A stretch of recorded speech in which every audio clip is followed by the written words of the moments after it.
Mari kita bikin obat herbal batuk, flu, dan pilek serta menambah stamina.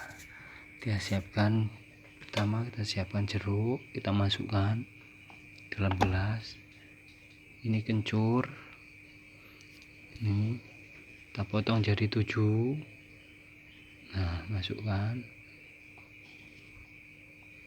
gula merah, garam 1 pucuk sendok teh, madu,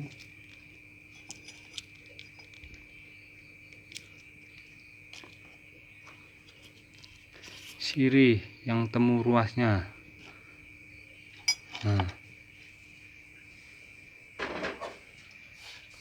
kita kasih air panas.